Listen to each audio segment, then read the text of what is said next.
What up, everybody? What up? Let's make sure we're on Rumble here. Hold on just a second. Let's do Rumble. Let's get ready to Rumble. Can I say that without being sued by the boxing guy? Gonna be able to- Rumble gonna work here or what? Come on, Rumble. You gonna work with me? All right, so throughout this live stream, Liam, who's a biggest Celtics fan, he's gonna probably text me about the Celtics score. I don't know if you guys watch basketball.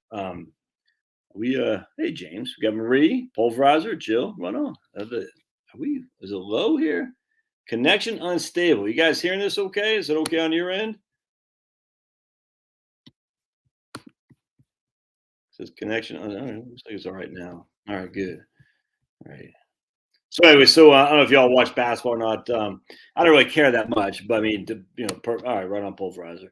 Like it's fun with my boy. He likes watching basketball, so we watch. I'm gonna stay with true, Andrew. Yeah, right on. All right. John says he's satisfied. That's what all the ladies say, John. They all say they're satisfied when they deal with little buddy Josh. Shh, don't tell my wife I said that because she'll say they do because I'm the only one who's saying anything about it and I ain't satisfied. Anyway, who you guys got, the Celtics or the Heat tonight? Anyways, it's crazy. You don't want, why does this keep saying unstable? You don't want to end a season on a ref. Here's what I hate about the NBA. Here's what I hate about the NBA. It's they just call too many fouls, dude. Like there's too many foul shots. It's insane. I thought the NFL was bad, where they just penalties on every play. The NBA is worse. And so what happened with the game six of the Heat and Celtics is the Celtics couldn't put them away in the Heat, and Jimmy Butler and I mean just they were looking like crap.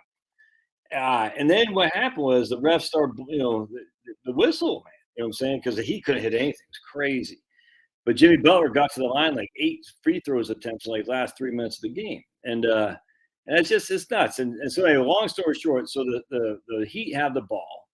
All right, they're down by 2 with like 15 seconds left, and Jimmy Butler takes a 3-point shot as he's getting fouled by Big Al Horford, and it wasn't that. Look, I don't. You don't want to end a season like that. So Jimmy Butler sinks all 3 foul shots, and they go up by 1 with 3 seconds left.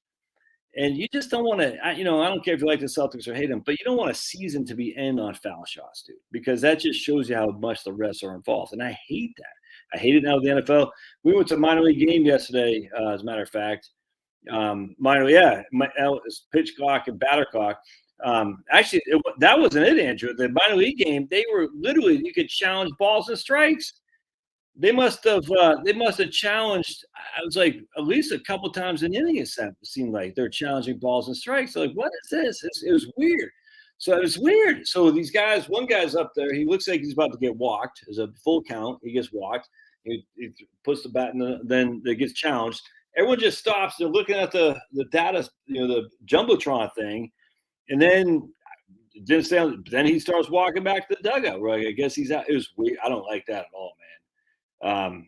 Old days, yeah. Ron James says old days when Bad Boys was the end of the letting them play. Yeah, because they did not like 100% James. They did not like Detroit. You know what I'm saying? They weren't good for rating. I don't know about ratings. I'm not sure. I don't think the Detroit Bad Boys weren't good for ratings. Kind of like the San Antonio Spurs.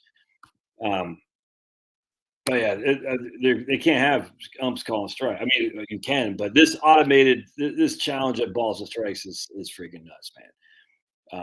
I get you can challenge, freaking, safe at first place and stuff like that. I get that, but balls and strikes, nah, 100%, man. Anyway, it was crazy. And it was fun. I love minor league baseball. We saw the Durham Bulls come to Gwinnett, play the Gwinnett Stripers. Hey, look at them. Oh, all right, so oops, right here. You think Celtics, Marie? I think the Celtics too. It's crazy. They've never had an NBA where an 03 team has come back and won ever. Isn't that crazy? 149 times, never not one time. And then hockey's happened 3 times, and it could happen. I think the Stars are playing Golden Las Vegas tonight. Let's double check. So Stars were down 3-0, and now it's and now it's 3-2.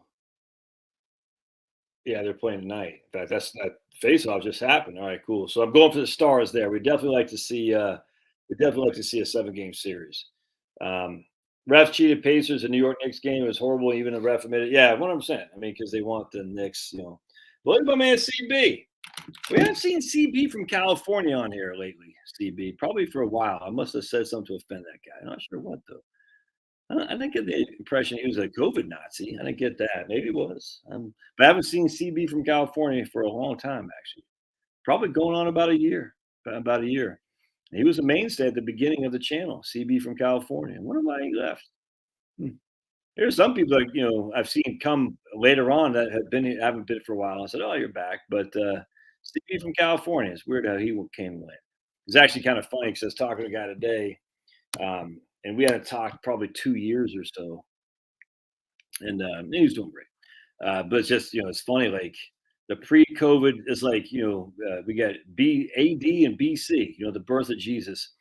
For me, it's a pre-COVID, post-COVID. That's the it's a whole different world pre-COVID and post-COVID, and some people don't get it. I was gonna do a video today that I want my apology from Rob because I had a guy on here who's a heavy supporter. He gave me money and all that. By the way, if you guys want to super chat, by all means, I'll take your money. Super chat, baby. Just right down below, super chat.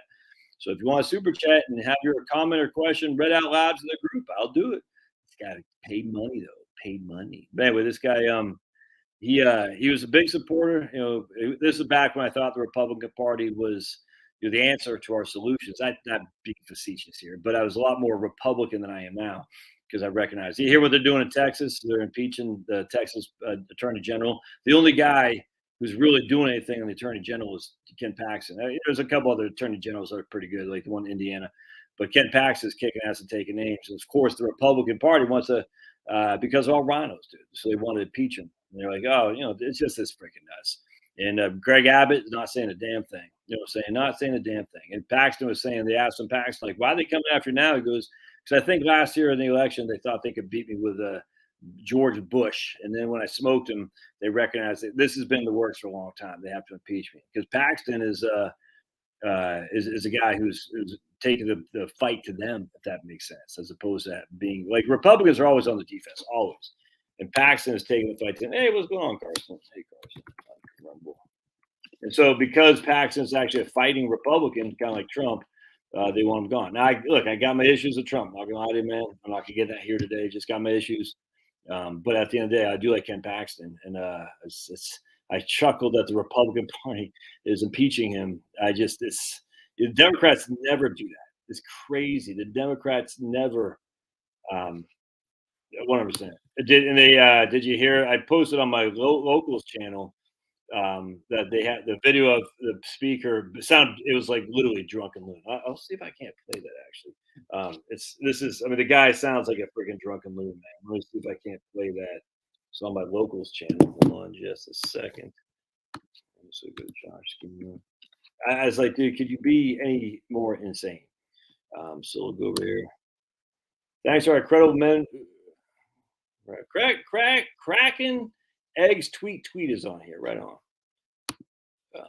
Yeah, Carson, I disagree that the men and women who had served our military and protecting us, were they actually protecting us when they went to Vietnam, when they went to Iraq, when they went to Afghanistan? They're pawns. And I fell for many years too. I'm not falling for it anymore.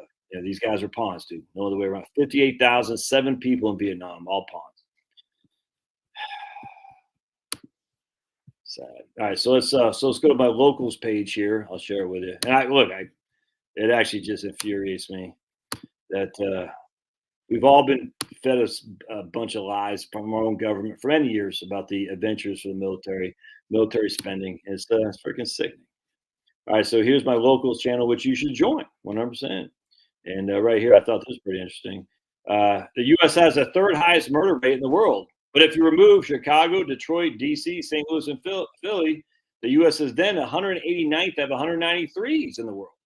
All 5 cities have strict gun control laws and are controlled by Democrats. I've always said that America is very, very safe, except for South Fulton County, Southeast D.C. South Side Chicago, Philadelphia, wherever, you know what I'm saying? It's you stay away from those places, you're fine. You're a very safe country. That's just a fact. So all these people say, "Oh, I don't want to get shot." Like, it's nuts. All right, let's keep going down here. I can't show this right here because that thing is great. So here, let's see if we can't show this. Oh, hold on a second. Blink. I'm gonna. Yeah, sweet. All right, cool. I can. So here's a speaker impeaching Ken Paxton, and if you can understand a word this guy says, hold on a second. Hold on just a second. There we go. All right. If you can understand this, you're a better person than me. Mr. Campbell send an amendment. The amendment is acceptable to the author. Is there objection to the opposite amendment? And the chair has none. The amendment is adopted.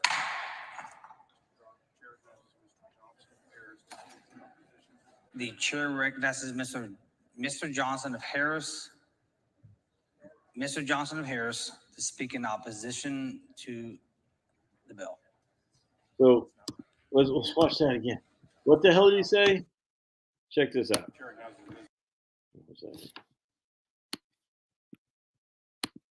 Listen. Mr. Speaker, I move adoption. Mr. Campbell send an amendment. The amendment is acceptable to the author. Is there objection to the opposite amendment? And the chair has none. The amendment is adopted. I mean, what the hell was that, dude? This is, I mean, screw these guys, man. Republican Party kiss my butt. I'm sick of them. I mean, the Democrats never do this. Can you hear that? He's sick. And he used to be safe. Oh, so Mr. Wrestling says, love the market talk. Oh my goodness, water. You can't have introductory chit chat. You guys are banned. You're banned. All right. Gotta go, boys.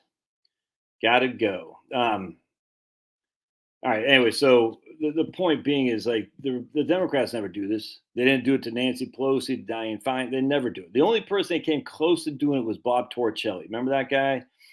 And they let Bob Menendez, New Jersey. They did Torricelli wrong. I don't know, you all may or may not remember him. He was a senator from New Jersey.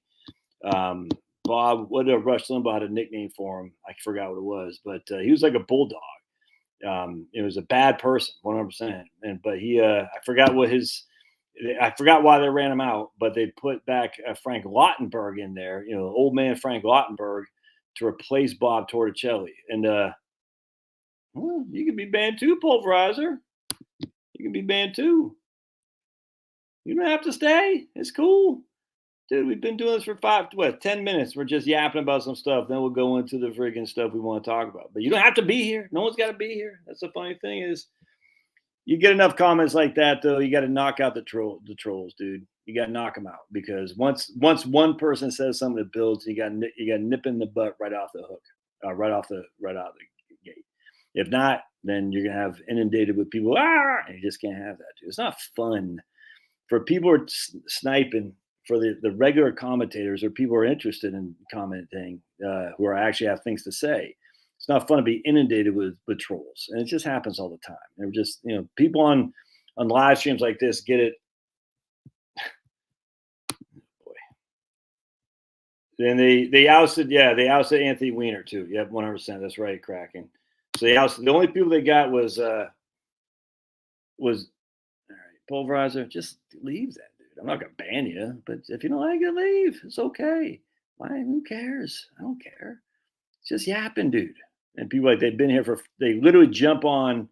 Right on, man. They jump exactly. Meteor guy. Like the idea that I'm gonna get here and get right to the point. Then you're jumping on. No one. I've never done that. I never will because it's not my nature.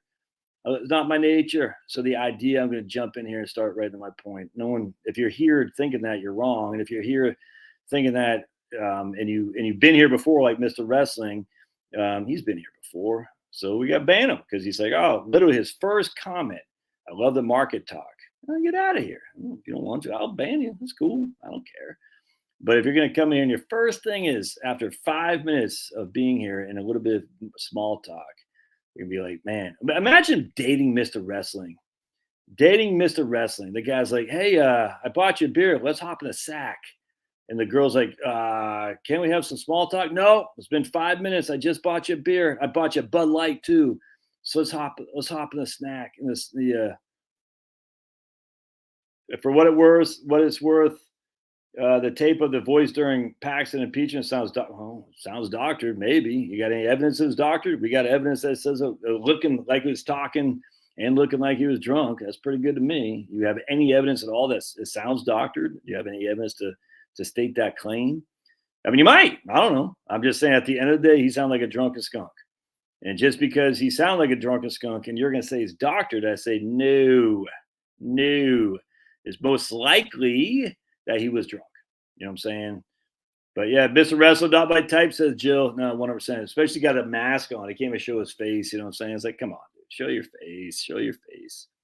Anyway, so what we're saying is going back to that, the Democrats got Wiener and they got Torricelli. That's it. Remember the Republicans, though. Remember the guy Todd Akins from Missouri. They went after him because he said something about rape. You know, he's like, they freaking. I remember Mitt Romney saying, all these guys say he shouldn't be able to run. I was like, dude, just because he said it off, they went after Roy Moore. Remember Roy Moore in Alabama? They went after Todd Aiken, Roy Moore, and there's another guy too. There's three of them they went after. They went after Ken Buck. Remember Ken Buck, who was the congressman? They went after Jumpin' Joe, not Jumpin' Joe Harris, Jumpin' Joe up there in Alaska. You know what I'm saying? This is the issue. The Republicans. So what happens here is we had them here in Georgia too. Is a lot of guys, men, white guys in particular, because they're not welcome to the Democratic Party. Yeah, Roy Moore. And then they turned out that what they did against that guy was basically made up. They went after somebody else too. I mean, they go after everybody. This is the Republicans. I'm not talking about Harry Reid saying that Mitt Romney never filed his tax returns. And people are like, what? You never filed and then it's just he's like, I made it up. What are you gonna do? You know what I'm saying? This Republicans going after people. What's the guy's name? Wasn't Joe Harris. It was Joe something out of Alaska who beat Murkowski in the primary, and then they turn on him. I can't remember what it was. It was Joe. You remember Joe? Yeah, Republicans like Boy Scouts, virtual signaling, then go after their own, except they'll just bow down to the freaking powers that be in the Democratic and the corporate elite. It's crazy, man. Anyway, so it's Todd Aiken, Roy Moore, Joe. Wasn't there a guy in Indiana too? As they retain that too? Taking a sabbatical in July. Right on, man. Halftime is prime. Yeah, right on. I was talking to a guy today, same thing. I was like, dude, I said, look, he's making big money. I said, if you work another year, you're looking great. There's no two ways around that, but you don't have to. You know what I'm saying? He said, I don't have a big gig. I mean, I don't have a crappy little job. I liked being free. When he took like a 3-month sabbatical. He goes, man, it's just freedom was liberating. Anyway, there was a guy in Indiana too they went after. And then Mike Braun ended up winning. And anyway, the point being is the Republican Party. So what happens is in Republican conservative places, white men are going to come to the Republican Party because they know they can be elected. They will not be elected as Democrats. There's just no help wanted for white men in the Democratic Party anymore. There isn't any. But Joe Biden, these guys are already established. The new blood will not be young white guys. It's just Joe Miller. That was it, Denise. You got it, Joe Miller. Jumpin' Joe. Yes, man. And that guy crushed. And Ken Buck won the primary in Colorado. And then there's another one, too, in 2010 that we should have won. Then we had that Christine O'Donnell. Remember her in Delaware? She's a witch. She's a witch. Remember that? And all the Republicans scurried from Christine O'Donnell. And she was freaking crushing. You know, you could say she's weird. Look at the Democrats. And all the Republicans say, we don't want Todd Aiken. We don't want Jumpin' Joe from Alaska. We don't want Christine O'Donnell. We don't want Ken Buck. And there's I'm telling you, Indiana, too. I forgot who it was, man. Anyway, I can't remember. But long story short, this is the Republican Party, part and parcel. So what happens is you have these conservative places like Texas. I used to live in South Texas. My representative was an ass clown, too, just like this guy who impeached Ken Paxton. And he would never run. He's not a Republican. He just pretends he is because he's a white guy. He knows he can't win in the Democratic Party, so he comes in as a white guy in the Republican Party. And he talks well enough that we say he sounds conservative, but he gets in there with the Chamber of Commerce, and that's where it gets bad. The Chamber of Commerce. Well, Sarah Palin, I mean, Sarah Palin, she at the end of the day, she went and she's governor, and then she became running mate. But the problem was her time had kind of passed, and they did the choice voting stuff in Alaska too, and the choice voting is doomed Sarah Palin, because what happened was, you say, and this happening someplace else. So I think Maine, they're trying to do that now, and you think it sounds good. It doesn't. All it is incumbent protection racket. That's why Lisa Murkowski keeps winning. She always loses the primaries, but she keeps winning, because choice voting says the Democrats, well, if I can't get if I can't get the Democrat, I'll vote for the Democrat and then Lisa. And then the Republican says, well, if I can't get Jumpin' Joe Miller, I'll vote for Joe Miller and then Lisa. And then Lisa comes second every single time. And at some point, you're gonna have to bite it. You're gonna have to do like they did with Roy Moore. Roy Moore loss sucks, but we got Tommy Tuberville instead. And I'd much rather have more Roy Moore, don't get me wrong. But they had a guy named Doug Jones in Alabama who was there for 2 years, like a placeholder.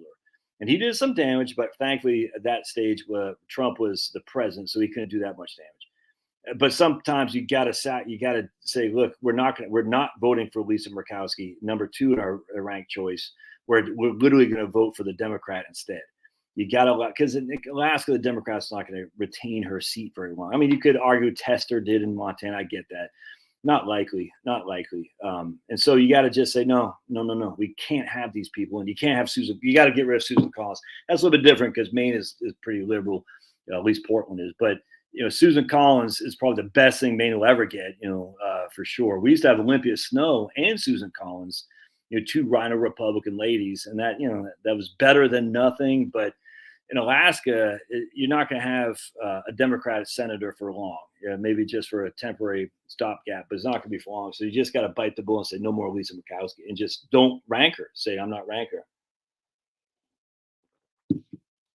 Yeah, Republicans just slower. Maybe it was Todd Young. And Mike Braun did something. I forgot what it was. It ticked me off. And white Democrats bail on their party, pretend to be. Yeah, that's exactly what happens, Andrew. The white Democrats say, because the thing is, they bail on the party because they're not wanted. And everyone knows that. So then the Republicans come open arms, come over here, like we did with that guy in New Jersey. I think it was a rep in New Jersey. Come over here. And then he becomes a rep as a Republican. And then we're shocked when they become rhinos. You're like, the only reason he's coming over here is because he's going to get primaried. That's how AOC, people forget, it was like the 3rd ranking guy in the Democratic caucus. AOC took out because he's a white guy. And AOC, to her credit, she says, I'm going to freaking go up against him. And everyone's like, you can't beat this guy. I forgot the guy's name. And she won. She won, man. And so a lot of Democrats, white Democrats, they see that, and they see these rabble rousers from the far left are like, they're going to take me out. I'm going to switch parties while I still can. And Mitch McConnell and Kevin McCarthy, they'll give me the go ahead to come on over. You're like, are you really Republican, or are you just trying to save your political thing? And that's what happens. Anyway, all right. So Flimsy Lindsay. Oh my goodness. Did you hear what Lindsey Graham was saying? And I think it was in Ukraine, saying it's a matter of time Ukraine will be in the NATO. And he's just like, I was like, why does this guy want war? And then they're like, Todd Young. Yeah, that's crazy. Anyway, so Lindsey Graham said, I think we want. He's talking about the military, that they're not going to give a big boost to spending. He's like, this is a joke. It's like, the guy they're freaking desperate for war. These guys on Memorial Day. I'm like, dude. Denise says, I'm still stunned we have a seated president who's elected after saying poor kids are. Yeah, what I'm saying. Don't forget, he said, they're going to put y'all back in chains. You talk about the Indians. Obama was for once we get an articulate, bright black guy. The guy's been racist since day one. He voted for the Clinton crime bill, which put black men in jail. He was big fan of Strom Thurmond, the segregationists, because he came up with there's still not really segregation, but still segregationists in the Senate. He said basically Delaware was basically a southern state. That's what Joe Biden said. And it's all crap. It's all crap. All right, so to make Pulverizer happy. He's probably gone now. That's okay. Look, dude, no one has to be here. This is cathartic for me. I like doing this. Oh, by the way, so we're gonna go twice now on locals because I have enough people to go twice. So if you join my locals, $5 a month, A, I'll set you up in Right Capital, and B, you can be active participant in the live streams we do. So we do one every Friday at 4 p.m. Eastern time after the market's closed. And I'm thinking I'm gonna do a locals only a Wednesday at 8 p.m.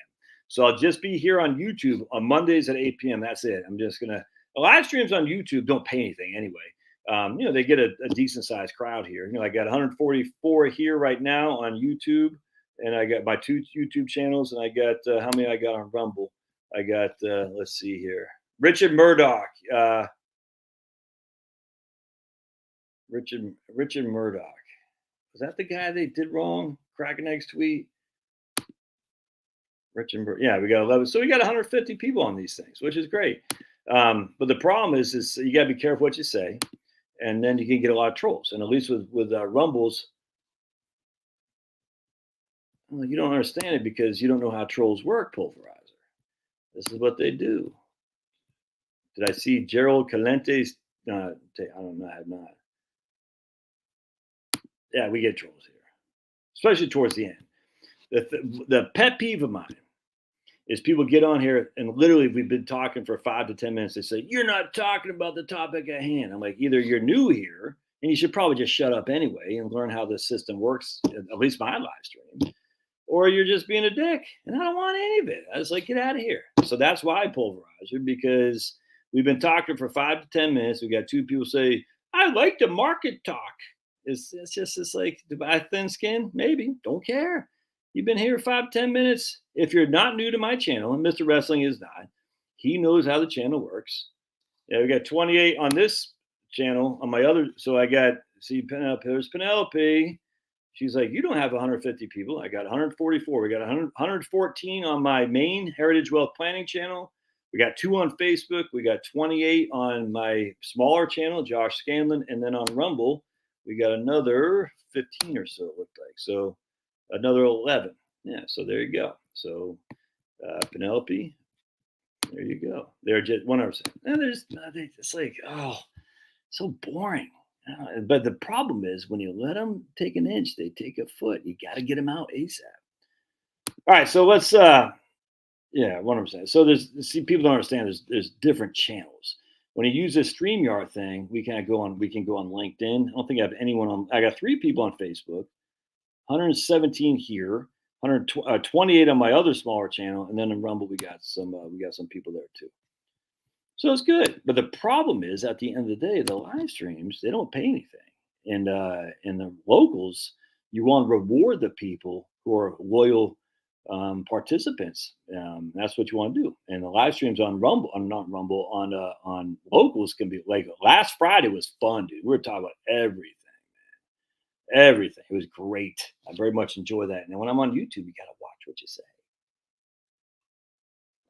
Because one slip, I'm kind of like the Linus and the Great Pumpkin, you know what I'm saying? Where he goes, Great Pumpkin, if you're real, show your face. He goes, if you're real, oh my goodness, if you're real, show your. He goes, I'm doomed. I'm doomed.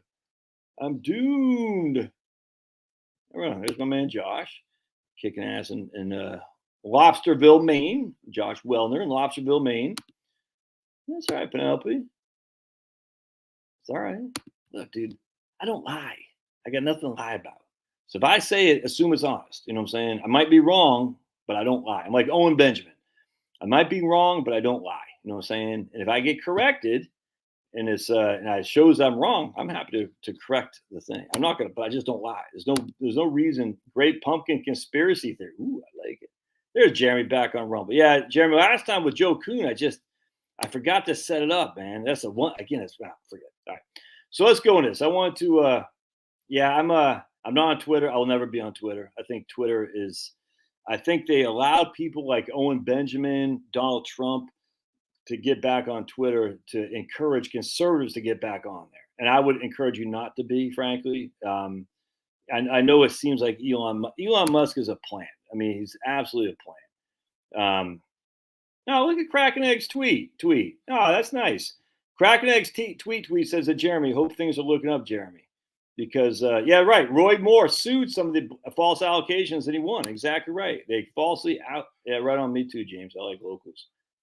Roy Moore sued and he won. He was shown to be, whatever. So remember, because they made crap up against him. And all the Republicans, from Mitch McConnell on down, they just jumped ship because they did not like that he stood against the establishment. And so you're like, is Mitch McConnell truly a Republican, or is he just put there to mimic Harry Reid and Lindsey Graham and all these guys? Is Lindsey Graham and Nikki Haley? No. Tim Scott? No. I mean, I like Tim Scott. I have no problem with him, but he's certainly not presidential, for heaven's sake, man. Yeah, dude. All right, so there's Pulverizer. It's obvious Elon Musk is a friggin' plant. I mean, just look at his dad and his mom, for heaven's sake, man. Yeah, 100%, dude. Don't forget the stupid chick. What is that heavy girl's name from some stupid HBO show? Ugliest Sin with a tattoo. Oh, what's that chick's name from HBO's? Oh, she was around. She was big for a while. I can't remember. She's Ugliest Sin. She was just a nasty person. She said she was raped, falsely accused this guy at Oberlin College, and she didn't say his name explicitly, but she basically said, A plus B plus C plus D, blah blah blah, and everyone's like, well, it's Brian in accounting, essentially. Everybody knew it was Brian in accounting, and Brian in accounting was like, dude, what are you talking about? I was like, wonder why you couldn't sue her. That stupid, I can't remember, Lori or Lena, Leah Dunham, Leah Dunham, whatever the chick's name is, Dunham. Remember her? Oh, horrible human being. Dunham. Is Lena Dunham, I think, or Lori Dunham? I think it's Lena Dunham. Just another rich girl. Just another rich girl, dude. You know what I'm saying? No different than the chick from Taylor Lorenz. And they're like, her uncle is not on the Wayback Machine. Okay, well, I believe you, Taylor Lorenz. Oh, by the way, did you all hear? Check this out. Who is at the Bilderberger Group? I'm glad Stacey Abrams. I'm glad you reminded me of that. You'll never understand. You'll see Bilderberger Group. All right, who is there? You're never gonna. I mean, it's all the bigwigs, all the the head of NATO, the whole thing, everyone. And then guess who else? Stacey Abrams. Like, what in God's name is that crazy? Is that wonderful human being doing at the Bilderberg Group? Stacey Abrams was at the Bilderberg Group. They're meeting in the. Isn't that crazy? Like, what? Dude, crazy, man. Stacey Abrams. Yeah, Lena Dunham, that's her name. Oh, man. Hey, Rebecca. Que paso? Rebecca's crushing. Anyway, Stacey, I was like, why are they so hot to trot for Stacey Abrams? Ugh, it's weird. I mean, I know why. We all know why, but it's like, why? Why that lady? All right, so let's go into this. I want to show you a couple of things. So I get the if that's okay with Pulverizer. Is it okay, Pulverizer? We go into the topic at hand. But you're 30 minutes in. By the way, I tried listening to Animals Pulverizer from Pink Floyd. It just doesn't do it for me, man. And I'm not an anti-Roger Waters guy. This weekend is about the fallen, not partying. But dude, come on. I hear you, Brian. I absolutely agree with you, but that ship has done sailed, brother. That ship has sailed. So yep, I completely agree. I would encourage you to recognize that and instead of saying, as some people do, like there's nothing happy about Memorial Day, that's not, people want to hear that. And you might say happy Memorial Day, say, yeah, definitely think you might. So what you say instead of someone say, hey, happy Memorial Day, or you want to talk about the sale we got at the car dealership, or we got 2 for 1 on pizza, say, yeah, man, if only the guys who died in Vietnam, the 58,007 died in Vietnam, if only they could celebrate that day too. Something like that. You see what I'm saying? You got to turn it. I did 100% Pulverizer. I was 100% anti-Roger Waters, 100%. Because I was 100% GOP. I was 100%, well, Israel is the best thing since sliced bread. And if you say anything that maybe you don't like Israel in terms of like some of the stuff they do, it makes you anti-Semite now. And I just, I just sit there and I say, how come it's okay to say anything about these other countries, but if you say anything about a certain country, you're banned. It's crazy. And I'm not anti-Israel. I just don't think why. I mean, I think there's issues 100%.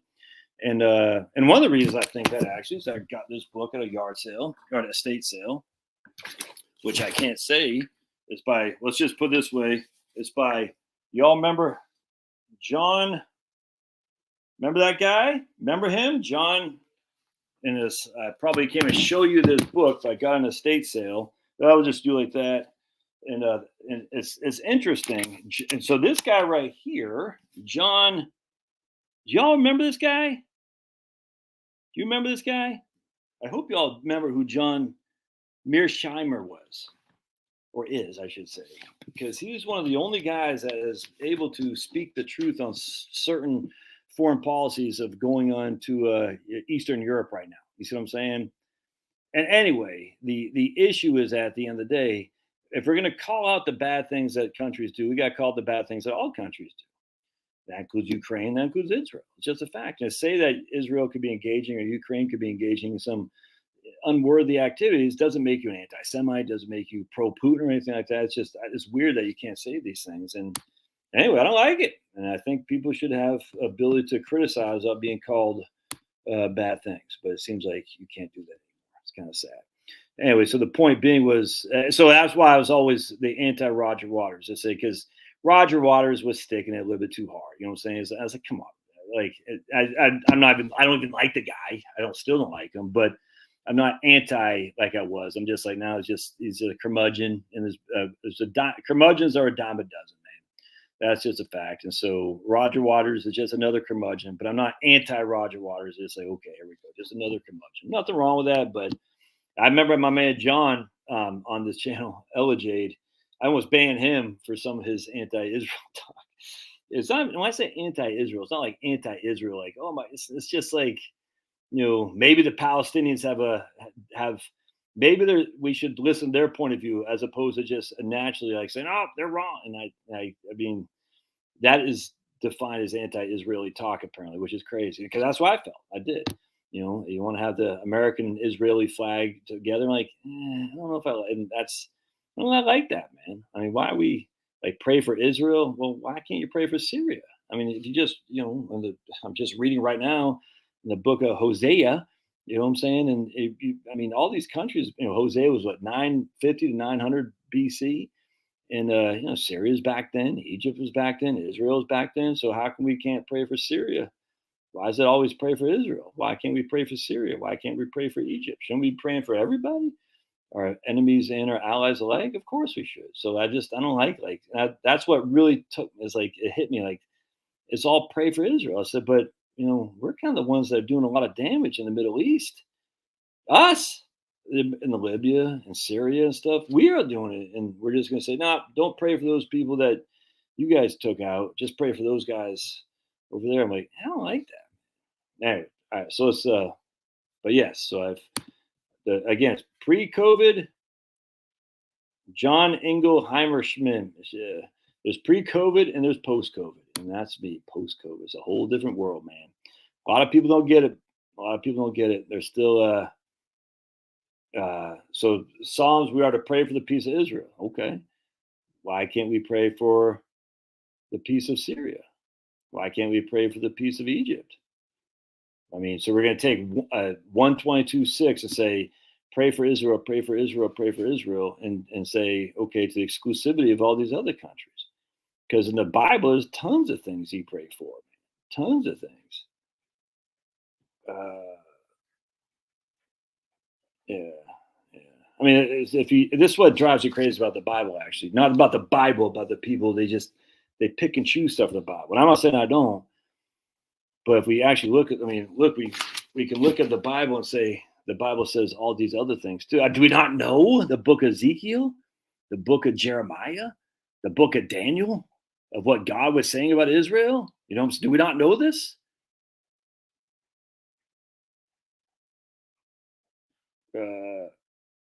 Is Israel truly the only free country in the Middle East? Says Liberty 1/1776. Yeah, it's because it's the 51 state, 100%, man.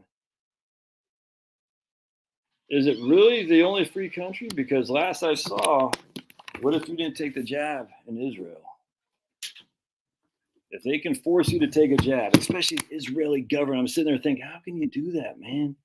I mean, you guys, it'd be like blacks forcing you to take a jab at Tuskegee. It's crazy. I'm like, how can you do that? How can you force people to take this? It's nuts.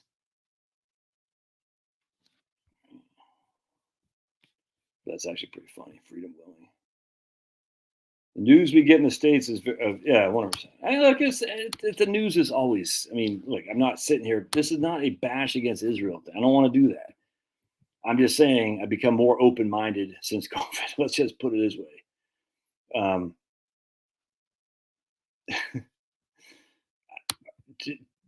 Do you not remember what Israel was trying to pass to the parliament? It got shot down. Do you not know that, Liberty? Do you not know what Israel is trying to pass in the parliament? That did get shot down, but the fact that it was even proposed, I hope you know, the proselytizing on behalf of Jesus was going to be illegal in Israel. All right. Let's keep going. I find that shocking. And it wasn't just like some crazy AOC proposing something like that. It was legitimate Israelis that we fund with our money. We shouldn't be doing that. John, we already talked about that. Right on. All right, cool. Now, right on, Jeremy. All right, so Jeremy's crushing. He's going to do some fireworks. All right, dude. All right, so let's go here. Okay, let's go. So Pulverizer has given me the permission to move forward. All right, so capes around the world. Can y'all see this? Let me see if I can make it bigger. All right, so this is from my man Med Favor, the Idea Farm. And I'm a big fan. Med Favor, I like what he does. I don't listen to podcasts on this stuff anymore, but I do like to read what they have. All right, so this is interesting. So I read this article with GMO, and GMO has been negative for freaking decades now. You can make it mine. Literally, they can't decide if they. It's like at some point they're just negative because they cannot change now. They have to say we've been negative on the markets for so long. We have to keep at it, or else people are going to think we're just bandwagon jumpers. So anyway, GMO has been negative. That's Jeremy Grantham's group of green tyrants, essentially. He looks back at his 10-year calls ago that profit margins would normalize, which turned out to be incorrect, and he looks at valuations. All right, right here. So capes around the world. So remember, capes is a cyclically adjusted PE ratio. Cyclically adjusted PE ratio is the cape. All right. So what happened was, all right, in the old days, we had the price earnings ratio as a way to say if stocks are highly valued or not. And if you had a PE ratio based above 20, that was considered a highly valued stock. And value doesn't mean it had good opportunity, it just meant it was expensive. It's probably a better way to look at it. So a PE at 20 was historically high, which meant it was expensive. A PE below 10 was historically low, which meant it was cheap. All right, so we look at price earnings ratios. What we've done in the past, we said the lower the PE, the better the prospects are for future growth. I hope that makes sense. So if you're starting your investment model with a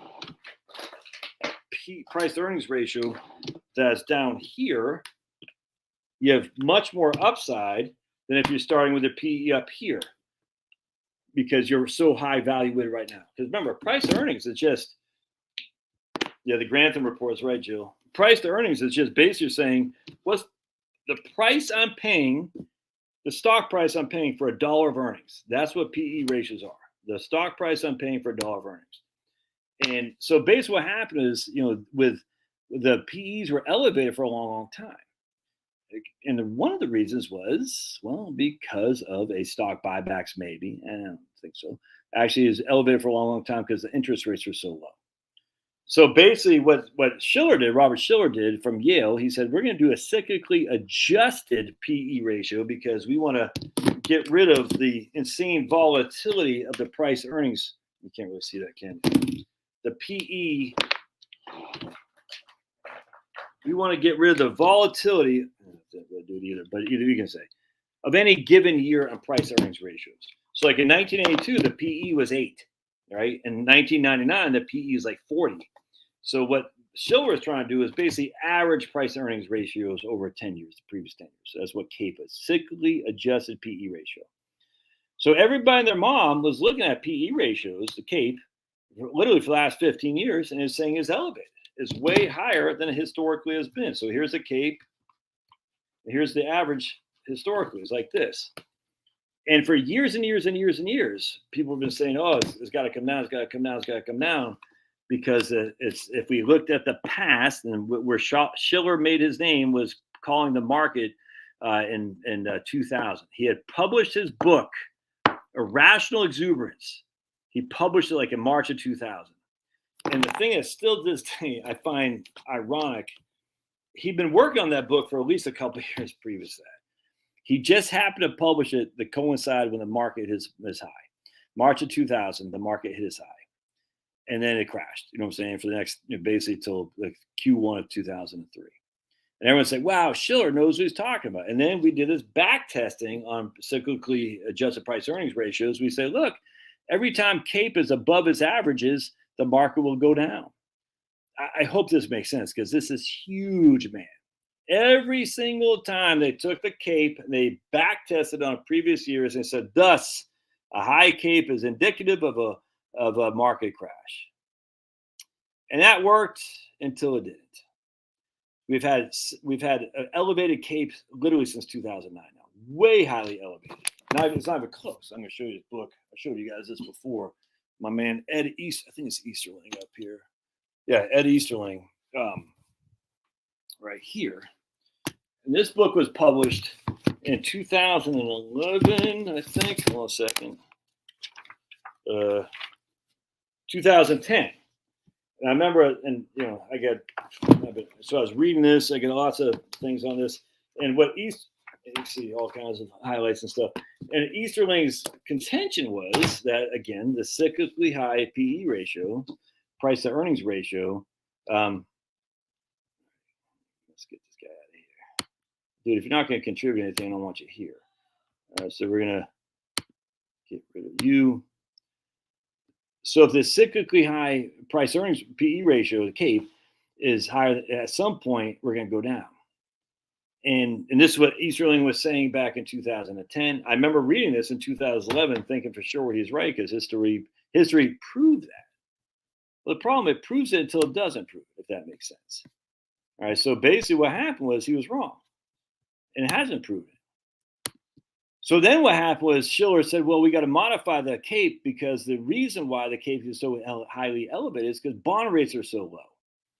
So now you start modifying this, kind of like the French FAMA 3-factor portfolio. So back in the old days, DFA, Dimensional Fund Advisors, this is before they existed, but there's a couple of economists. Did FAMA win the Nobel Prize?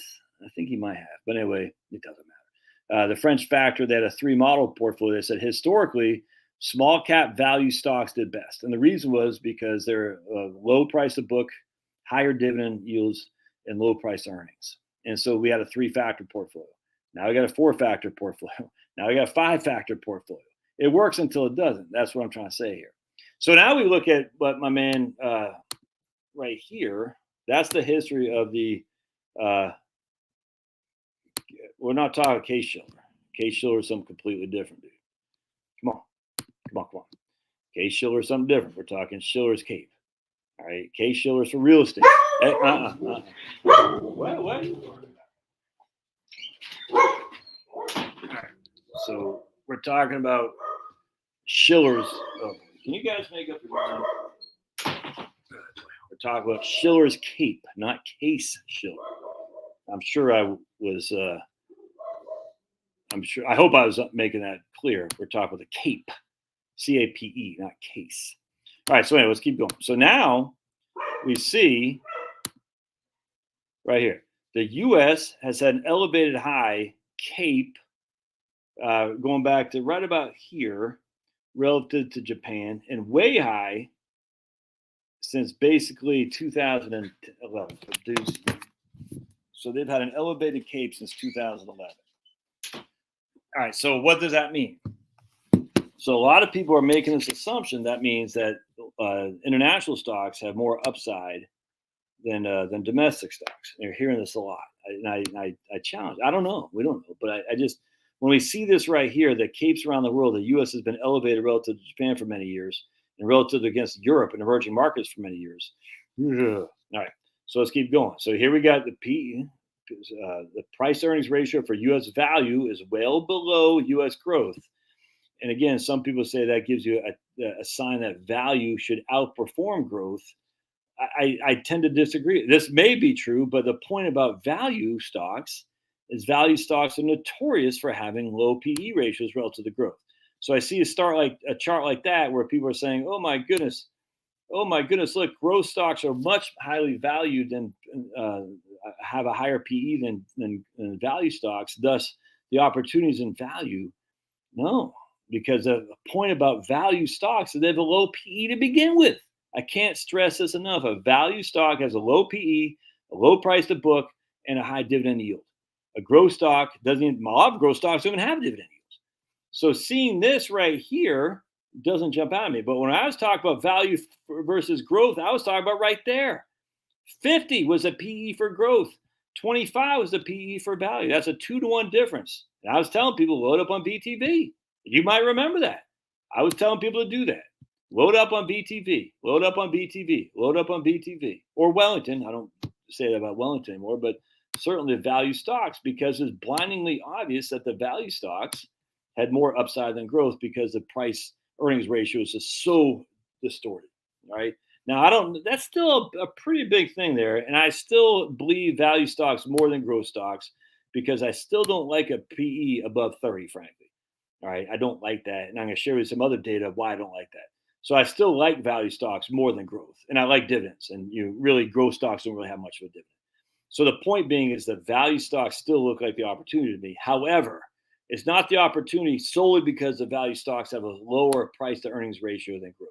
Oh man, fireworks were a dud, Jeremy. What happened? Oh man, Jeremy went to light fireworks. He said they're a dud. So anyway, don't get caught up. I'm telling you. So here, this is obvious right there. Value was a bigger value than growth by far in the late 90s. I mean, anyone can see that. All right, now here, when they change sides, that's a growth opportunity. When growth has a PE ratio lower than value, growth is the way to go. And then, but basically for the last 15 years or so has been growth. So, but when these guys change, that's when you want to reposition. Now, frankly, should you do that? No, you should just buy the index and be done with it. But at the end of the day, the index is what is this is the drawback about the index is cap weighted. So that the largest constituents generate the basically the higher the return or the more the loss. Because what happens in an index, because it's cap weighted, is that as the bigger piece of the pie become bigger, more representative of the S&P 500 or VTI. And so now we got more and more Apple and Microsoft and these companies become bigger and bigger components of the S&P 500 because they are growth-oriented stocks that are bigger weighted. And that's always a concern because that's great when the market's going up. It's bad when the markets go down. All right. And let's keep going here because I think this stuff's pretty interesting. We're going to go here. I don't care about macro uncertainty. I was going to show you something else here, though, right here. Check this out. Check this out. Apple is now bigger than the entire market capitalization of the Russell 2000. Now, this rings like, ooh, there's opportunity in small cap stocks. So, for instance, if all you have is the S&P 500, you don't have small cap stocks. You got mid cap, but you don't have small cap. VTI, a third of VTI is the extended market index, which what that means is about 30%. So if the VTI, the Vanguard Total Stock Index, or VTSMX, however you want to choose it, but VTI, a third of that, 30%, is for what's called the extended market 4,500. All right, so do you take the Wilshire 5,000? That's the entire index. 500 of the Wilshire 5,000 is the S&P 500. The extended market is the 4,500 that don't follow the S&P 500. All right, so if you have the S&P 500, you got 500 stocks, essentially biggest by market capitalization. All these other 4,500, you don't. This is why I always say VTI as opposed to just S&P 500. because that will give you exposure to small and mid cap stocks that you don't have right now. And then we look at this chart right here. We say one company is now bigger than the entire Russell 2000, which is exclusively small caps, not really mid caps in there. Isn't that crazy? It's also bigger than the entire market cap of the Toronto Stock Exchange. I mean, that's nuts. So you're saying to yourself, huh? So here's the factor you got to think about: momentum and trends, as Med Favor talks about all the time. There is lots of data that says momentum and trends follow each other. It's almost like a hot shooter. All these economists say there's a hot shooter fallacy. You feed it to freaking Jimmy Butler, just because he hit his last three doesn't mean he's going to hit his next one. Well, maybe, but a lot of coaches believe that there's a hot shooter thing, and economists will say it's a fallacy. I don't know if I believe that. Same thing. A lot of I'll have my book here, right here. Random Walk Down Wall Street, right here. A lot of economists will say it's a random walk. That what happened yesterday has no impact on the markets today. I don't agree with that at all, actually. And I'm not saying Malkiel is actually explicitly stating that. A lot of people have taken his words probably out of his mouth to say, "Oh no, the market is independent. Its activity today is independent of what it was yesterday." That's just not true, man. I mean, because what is the market? For heaven's sake, the market is human beings. Human beings. Human beings don't forget what happened yesterday. They just don't. This is what's always drives me up the wall, as if the market is this secondary source of information. It's all human beings based, man. Human beings based. Crazy. All right, so let's keep going. Because this, but anyway, so Apple in of itself, does that mean you should sell it? I'm not saying that in the least. I don't have no clue at all. But I'm just telling you, that tells me, if anything else, you better have some small cap stocks, because small cap stocks are, I don't want to say undervalued, but they become less of a, less pervasive in the overall investing economy, because everyone's been focused on the big guys as opposed to smaller companies. All right, let's keep going. So this is pretty interesting. High PE stocks, we just talked about this, beat low PE stocks by more in the 10 years to 2010 than the 10 years to the peak.com. Ooh. All right, so the Nifty 50 right here, look at the high PE stocks. They smoked the low PE stocks. The dot-com bubble, high PE stocks smoked the low PE stocks right here. Look at that. Now, that's as of 2020. Now, we've come back a lot, like I was just telling you right here, this right here. So it's given up a lot of gains now. So while that seems interesting, it's not interesting anymore, because here we are now. Up here, you would say, yeah, I need to get out of that. Oh, the Nifty 50 is actually high. Nifty 50, that's weird. I thought the Nifty 50 would have smoked. I don't know. I believe that, actually. Oh, anyway, whatever. It just seems weird to me.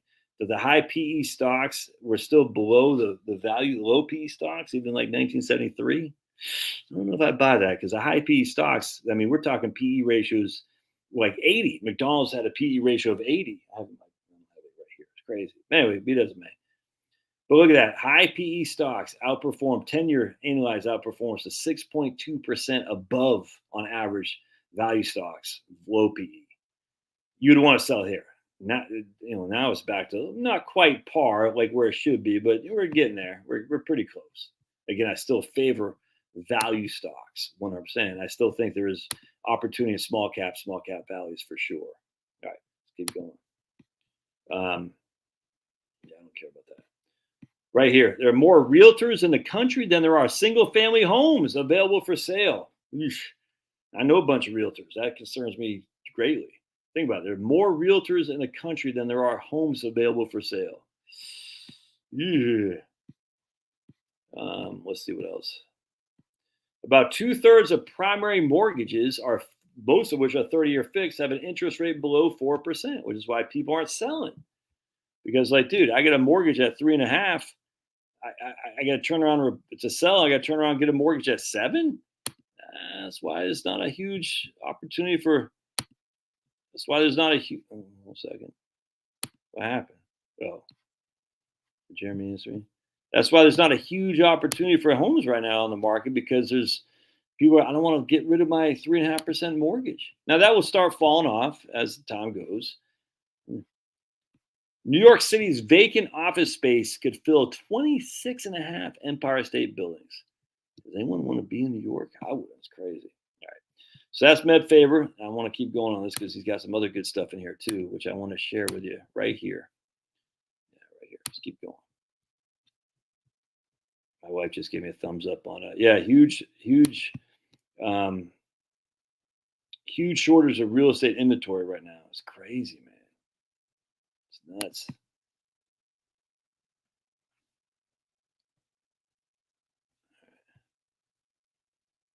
How come no one ever has stories about the market kicking their butt? Much like when people only, no one has stories. Oh, dude, are you new to this channel, Kenneth? Huh? Dude, come on. You got to be new here, right? Because I've only said a million times how the market's kicked my butt. Primarily when I was selling options, covered calls, and then of course I sold my Exxon. I took I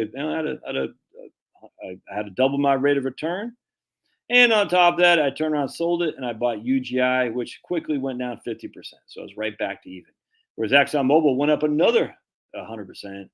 So not only is it like almost like a 4-point play.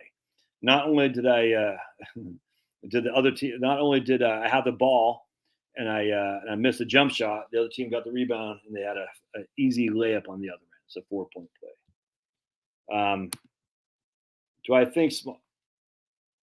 Yeah, no, I don't know, my man. Look at that puppy. So the question is, do I think small cap will outperform large in the next 10 years? I have no clue, but that's why you want to VTI as opposed to, in my opinion, I don't know you, and if you're more comfortable being large cap, I get it. But the issue is that we have an opportunity in small caps that we haven't seen for a while. And I would just diversify to VTI. So remember, again, you're still going to be predominantly in large cap stocks and VTI. But again, I don't know anything about your circumstance. Do not take us as advice. But if you have a consolidation all in large caps, and large caps have just smoked everything for the last 10 to 15 years, there always is a change. You know what I'm saying? We call it, as if I'm an investment guy, a regime change where things change, is cyclical adjustments and things like that nature. So I would be more comfortable in having a 401k growth rate at 2.5%, at 5% CDs over the last 3 months. We had a person on here screeching that she could get 5% 5-year CDs. And I said, I'd love to see that, sister, because I ain't seen those anywhere. 5-year CDs, and all those are callable. I haven't seen any 5-year 5% CDs with a non-callable feature. I'll tell you that right now. Yeah, 100%. New York City was like my man Ski Champ, good looking guy. Until under Giuliani, until blows. It was actually, but it was Bloomberg too. Don't let Bloomberg off the hook, man. You know what I'm saying? Bloomberg was part of that. Bloomberg was the transition phase from the more authoritative, stop and frisk move of Giuliani. He kind of played footsie with that, but he was going more to the liberal side. And then De Blasio just screwed it all up. I escaped to Denver now. 100%. Where do you go now? That's the problem, dude. Now you got to escape to like Tennessee or Alabama or freaking don't go to Texas. I mean, my goodness, their governor sucks, as you can see with what they're doing with the Ken Paxton issue. I'm just goofing Texas. My daughter right now is in Texas in an internship, so I like Texas, but I'll never move there. I just don't trust Greg Abbott. Again, COVID opened the eyes for anyone who wanted to see of how bad the supposed right wing was. Abbott went along for the ride. I can't believe that. I mean, he went along for the ride. Does people not remember the county sheriff going down and friggin' busting these people for going to a bar? And they had ATV or APCs, armored personnel carriers, and the sheriff's deputies. One guy must have been 500 pounds. It was embarrassing. And Abbott didn't do anything. I mean, at some point, the governor has got the bully pulpit say, we're not going to have this.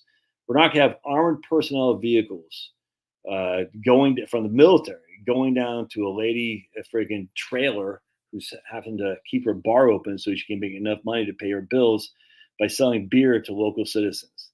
You can't have that.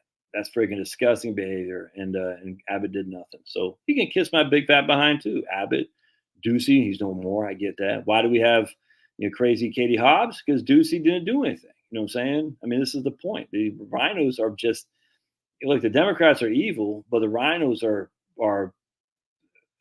accessories. Is that the right word? Of evil, because they allow this stuff to happen too. The freaking idiot in Abbott sponsored by WEF. Shocking that Abbott is sponsored by the World Economic Forum.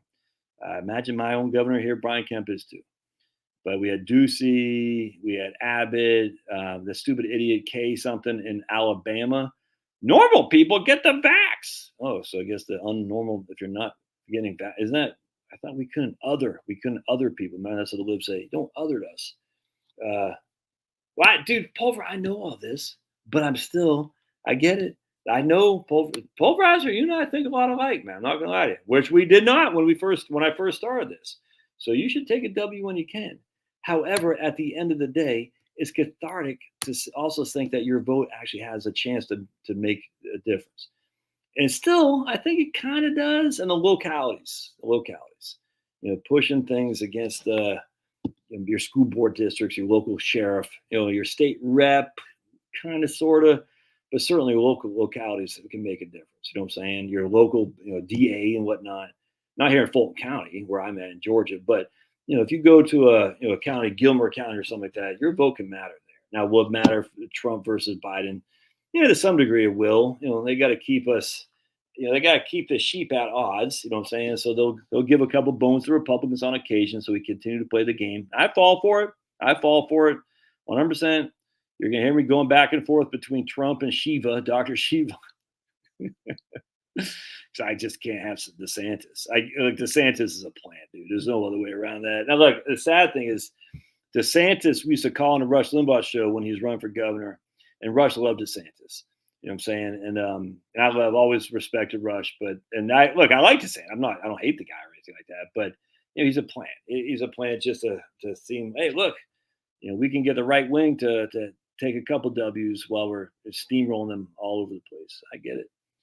Anyway, they're all the same. They just think the rule. Yeah, 100%. They're all the same. I completely agree. Yeah, Texas also has a big, huge energy issues. 100%. Ducey is more than complicit, exactly. And see, that's the thing, Jill. A lot of Republicans, though. Where's my man, Liberty 1776? Nice guy, but he's where I was 5 years ago. He was, and I got no qualm with Liberty 1776, none whatsoever. You know what I'm saying? There's another guy on here, JJG. He's where I was 5 years ago too, and they're nice people. They mean well. I was there, and I'm not, because COVID opened my eyes, and COVID did not open a lot of people's eyes. Unfortunately, a lot of people still think COVID was a left versus right issue, and just wasn't. It was far, far, far from that. And they I'm not saying they refuse to see, but I think they still want to believe. You know what I'm saying? They still want to believe that we can make a difference, and I just don't think you can. And as such, in terms of the national political thing, now that doesn't mean you don't vote. Voting's cathartic. I just don't think it matters. I don't. And if Trump wins, will we be better off than if he lost? Of course we will. If DeSantis wins, I say wins because selected, not elected. Will we be better off than if he didn't? Of course. So we still want to root for these guys, but to be where I was in 2004, and this is what I was talking about my local channel the other day, the last stream. I was active in the Rockham County, Virginia Republican Party. I was like, I was volunteer, but I had exposure to. I just put it this way, very active, no other way around that. And I had the database and mailing list. I had a lot of responsibility for the Republican Party, getting out there, and the chairman of the Republican Party, I go see him every day. And he owned a print shop on Route 11 in Harrisonburg. And every day his name's Mike.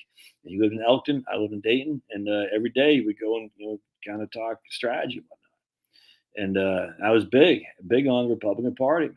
I thought the Republican Party with George W. Bush was going to save us all. Get those guys over there before they come over here and whatnot. And I realized it's all a crock of crap. I fell for the Patriot Act so that Obama could make the Patriot Act be used against us. I fell for it.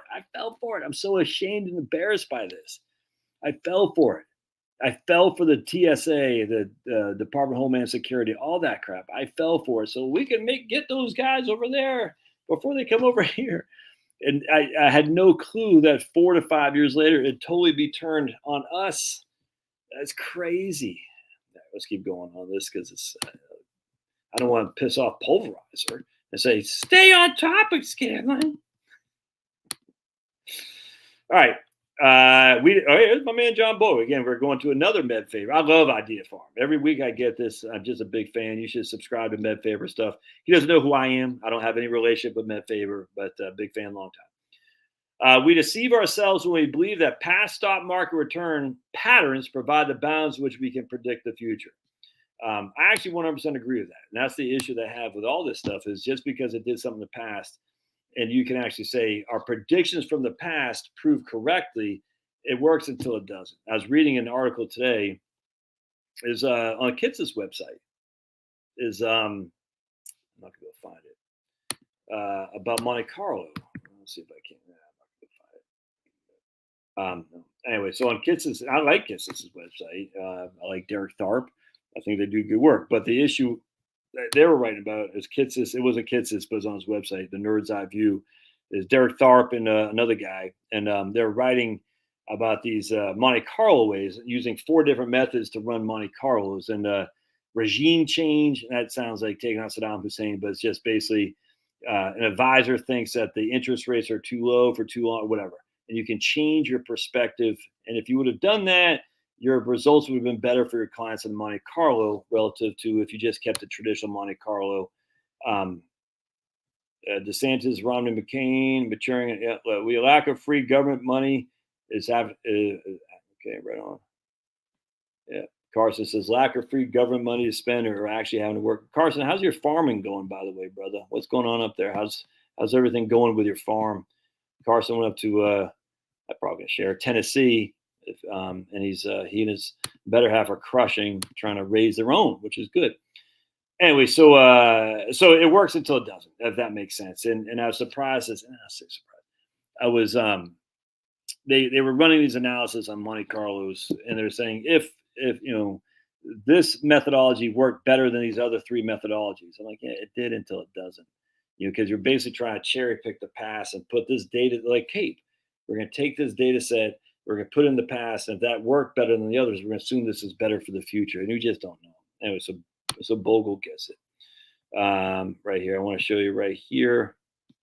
Right, I want to do it in a second. I thought this was interesting. In 1970, the box seats at Yankee Stadium cost an inflation-adjusted $26 in 2019 dollars.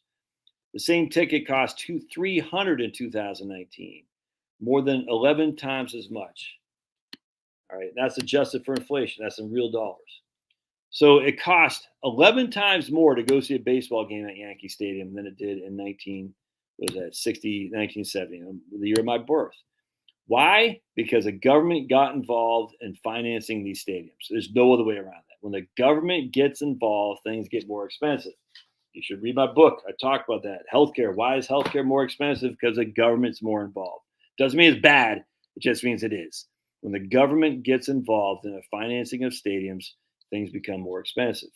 And I think even now the major league sports teams even have antitrust exemptions. I don't think they had those back in the past. Now, with that said, we also have free agency as well now.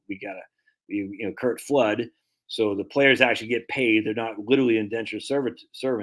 So that's a good thing. 100%. So you have a more open market for labor in professional sports, but you also have a more fascist market for the markets or for a stadium building, a government public-private entity, and that's going to make things more expensive. I thought that was interesting. But check this out too.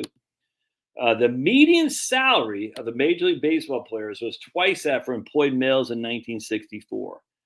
By 2019, it was 27 times the median. The median salary was 2 times that for the average working male in 1964.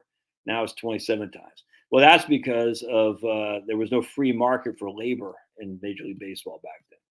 You signed a contract and you could not, there's no free agency or anything like that. And as such, the owners made it and kept all the money. And just real quick, a lot of people have this idea, that is so much better in the 50s and stuff. The MAGA, and I'm not saying MAGA specific to Trump, but as if the older days were better. They just weren't, dude. I mean, that doesn't mean they're better now or they're like, well, it's better now. It's just, there's a lot of things that have changed over the last 50 years that were better now than they were back then. Just a fact, man. And I hate when I hear, oh, back in the old days, we all had pensions. People have no clue. I was talking to this guy today, one of my clients.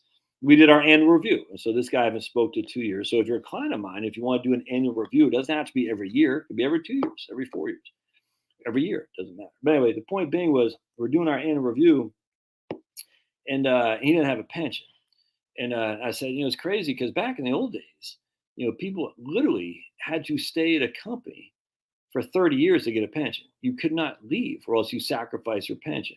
So no matter what the company was doing, you had to abide by it.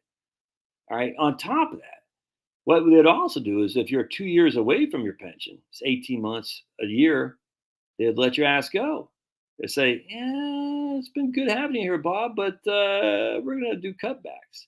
Because my guy asked me, hey, yeah, he said, run some numbers in case I get laid off. I said, you think it's likely? It's not really a 10% chance, but you don't know. It's okay.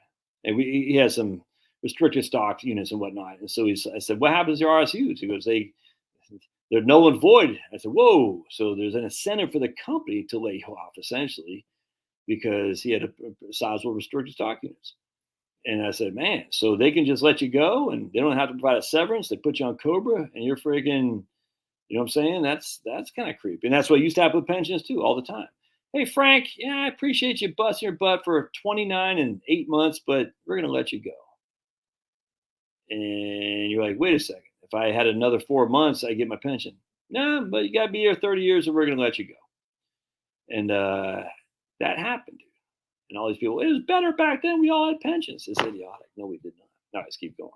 My man Kenneth, right here, says, I was disappointed in politicians during COVID. I was disappointed. Yeah, one of them said, oh, look at Kenneth. All right, Kenneth is stepping up. All right, Kenneth, that's hard on you. So you're back.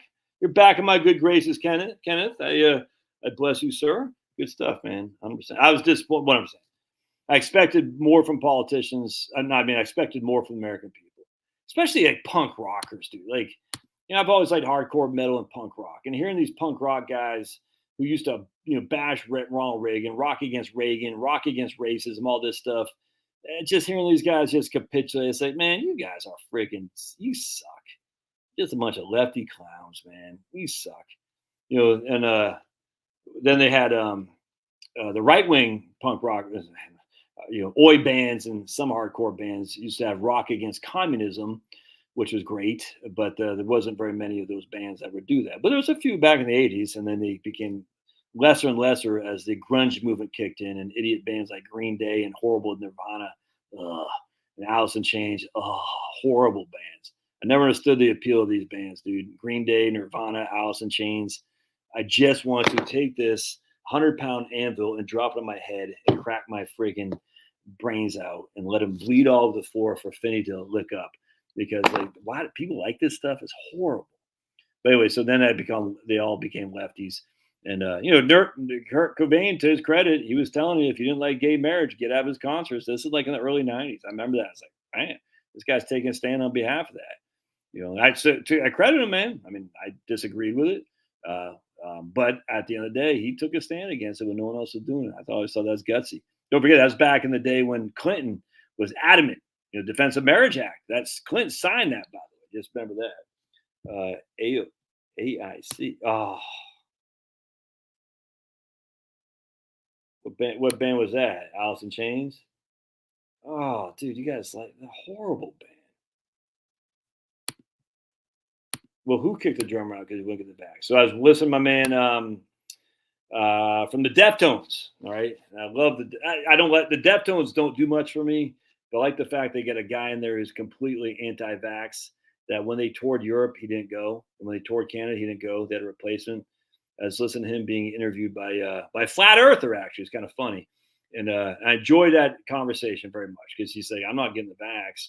And so when the Deftones went to play in various places where they mandated, he was like my man Jokey and Nicholas, Nick, you know what I'm talking about, Djokovic. The Offspring sucks. Doug says noise pollution. What do you like, Doug?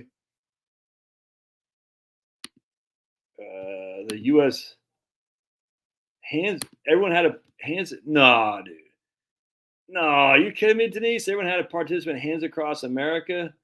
Ugh. Ugh, creepy. The U.S. government contributed 11% annually to defined benefit pensions, so 6% likely saved your company money. I don't get what you're saying. I'm not following that. I'm confused. Baseball had the exemption long ago. Gotcha. We got extra 2% restaurant county tax for the Colts Stadium, and we're still paying for it today. And kind of like here, they had the Georgia Dome. Remember the Georgia Dome was all down a bag of chips? Then all of a sudden the Georgia Dome is too old. Now we got the Mercedes-Benz. All right, so Somerville, Georgia, tripled. So here's my man Carson on Rumble. They got triple the chickens. So wife adopted 3 kittens. Garden's growing great. Got getting 2 piglets. God is awesome. That's what I'm saying, man. My man Idjit says you could easily support a whole family on one income. Nearly impossible now for the average family. No, it's not. I mean, you're gonna have to watch your spending. But I mean, we've had one income for my wife and me for many, many moves. Well, you're making money. We weren't always making money. That's why I worked 2 jobs, binding books at R.R. Donnelley at night. I was working as a branch manager during the day.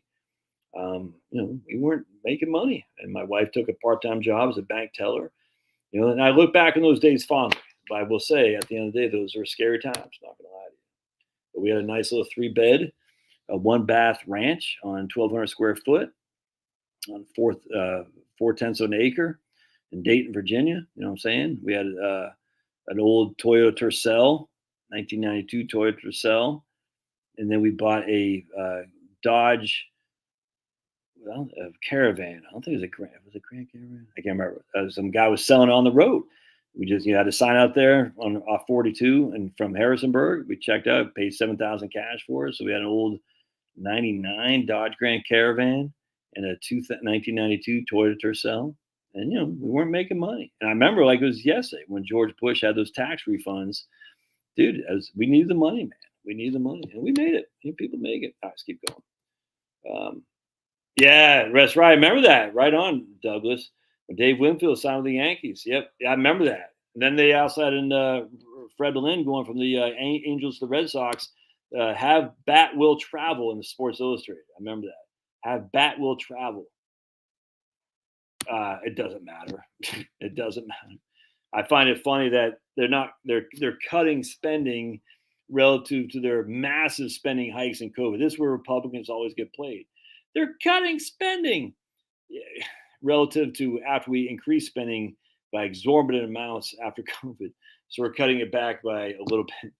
It's like, the Democrats 3 steps forward, they give 1 step and they're saying we're cutting it. This is where the baseline budgeting and all that works.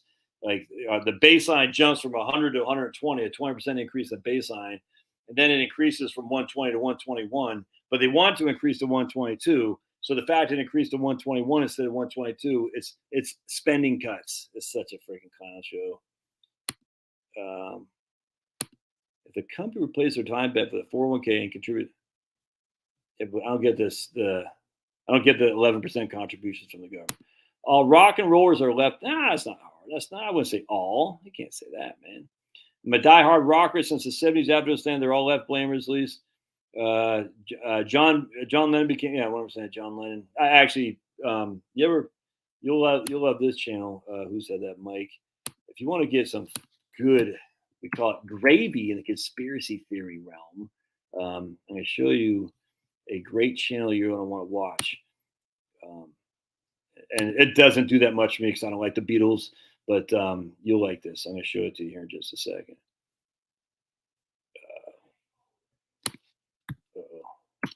What's going on in the Celtics game? I heard my wife just say nice. I don't want to watch. Yeah, man, Sage. So if you want some conspiracies on the Beatles, watch this guy's channel, Sage of Quay. I think his name is Mike. I almost want to say Mike Williams. All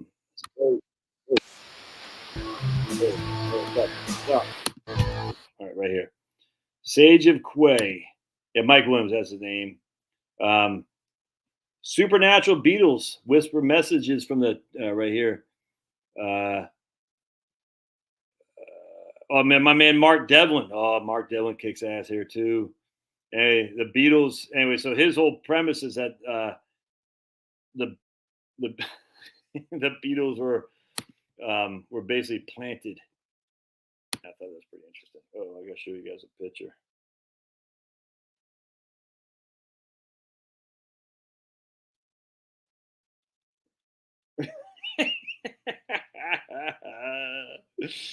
Oh, Pablo, yeah. Leisure. Look at, see, this is what right here. You got 89 Tercel. We call them Turkle. I had a 1984 Toyota Tercel hatchback. I called her Betsy. I'd still be driving that thing today if I didn't get hit with a deer coming back from Rochester. We went to go see Nuclear Assault in Rochester, New York, and we got back, coming back from seeing that show, and a deer on 81 going back to Watertown, New York, to go back to the Army when I was in the Army. So Nuclear Assault in Rochester, New York, or Suicidal Tendencies in Rochester, New York. Maybe it was Nuclear Assault in Syracuse. I can't remember. We were going to see this metal band. Maybe it was Suicidal Tendencies that we saw in Rochester that year. I forgot. It was in 92, 91. And I love that car, man. 4-speed, 5-speed? I can't remember. Stick is great as a freaking beast. Is talking about an armored personnel carrier is awesome. Then we got hit by a deer coming back. Totaled my car. It sucked. All right, let's keep going. Yeah, look at my man Freedom. He's been a one income family his whole life. Exactly. People get used to, though, Freedom Willing. People get used to that double income. I'm telling you, they get addicted to it. It's almost like we're told to have two people working if you want to live. That's what we've been told. It's like they've been pushing us propaganda like, you can't survive on one income alone. We're the government. Trust us. We'd never lie. You know what I'm saying? Ted leftist? No, I didn't say Ted. No, Ted Nugent's not a lefty. Dude, Ted Nugent crushes. Yeah, look at Carson. Started to sell eggs, and guy dropped by, told me I have small farm intensive that drops taxes on food, fuel, and fun gardening stuff. Never know, man. I was looking for a local farm store, just a farm stand here the other day, Carson, but I couldn't find him actually. So I was like, here. All right, let's keep reading here. All right. Right here. There's too much going on here. Right, that's what I meant to say. Small caps are cheaper relative to large caps, and they've been since the 1990s. That's what I want to show you guys.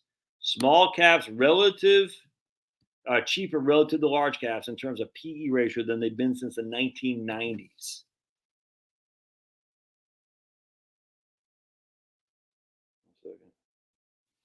See, what does that mean? Does that mean small caps are definitively going to go kicking ass and taking names? I can't say that. But I tell you, man, that shows you got to be diverse. Did you read Ted White? I did not. I did not read Ted White and Blue. No. But I do love. I said score. My wife says 41-52. What does that mean? Ooh. And she gives me a sleeping face, like they're bored. Ah, what?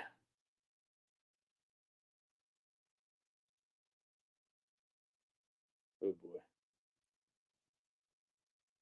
Ooh. My son's gonna be devastated. See, that's the thing. The difference between Liam and me. Liam's had 4 Game 7s that the Celtics have won. All right, since he's been paying attention to basketball. Your old buddy Josh. When the Bruins go to Game 7, do they ever win? No, they never win. Never win. If the Bruins are up 3-1, do they win the series? No, they never win. The Bruins are up 3-2, they win the series? No, they never win. The Bruins got a freaking Stanley Cup final, Game 7 at home against the St. Louis Blues. Do they win? No, because Brad Marchand gets off the ice with 4 seconds left to give a goal for St. Louis Blues in the first period, with 4 seconds left. No, they never win.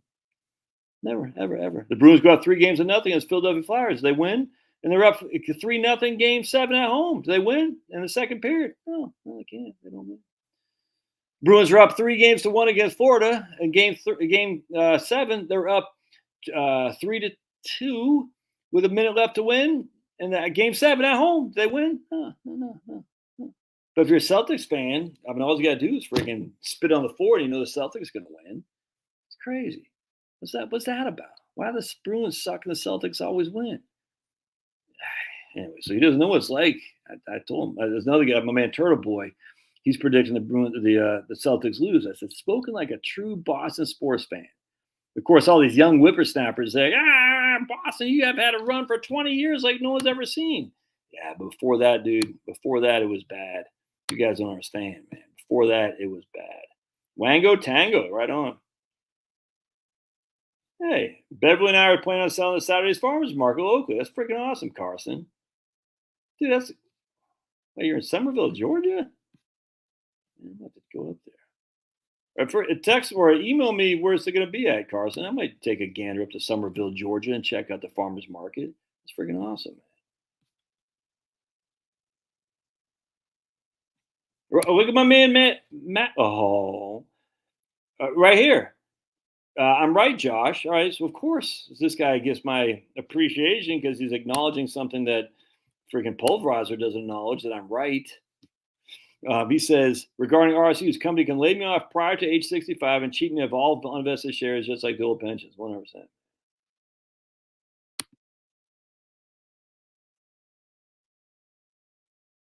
right here.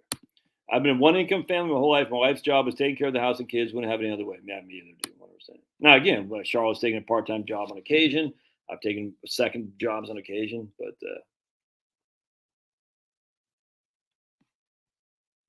Great White Buffalo. I always said there's a few righties out there, not many. That's a fact. I like five for Titan. No, is it five for fighting? I think he's his kind of music doesn't do all that much to me, but I like the fact he's not lefty. And then 5 times August. I like both those bands just because they're not lefties. It's just so easy to be a. Carson says his wife made the most awesome oatmeal cookies today. All right, so exactly. All right, so here's the question: if Carson's going to get banned or not. Kraken Eggs tweet said, "Did they have raisins?" All right, so remember, Carson is saying his wife made the most awesome oatmeal cookies today. Such a great wife. All right, that could be a strike in his favor or a strike a ball or a strike against him, depending on the answer to the next question. Did they have raisins? Did they have raisins? Gene Simmons isn't a righty. Gene Simmons is a lefty dude. He's big time left because he said wanted the freaking mandates on the jab. So if you got into mandates on the jab, you're not a righty at all. That's a fact. Gene Simmons can kiss my big fat behind. Gene Simmons used to be at least a capitalist, but oh.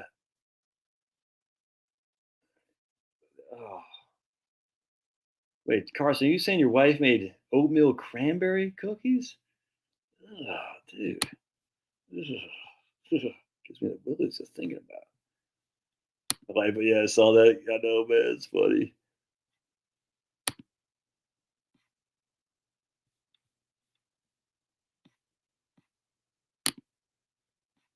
No one's bad mouthing two income. Don't. Just because we're saying one income.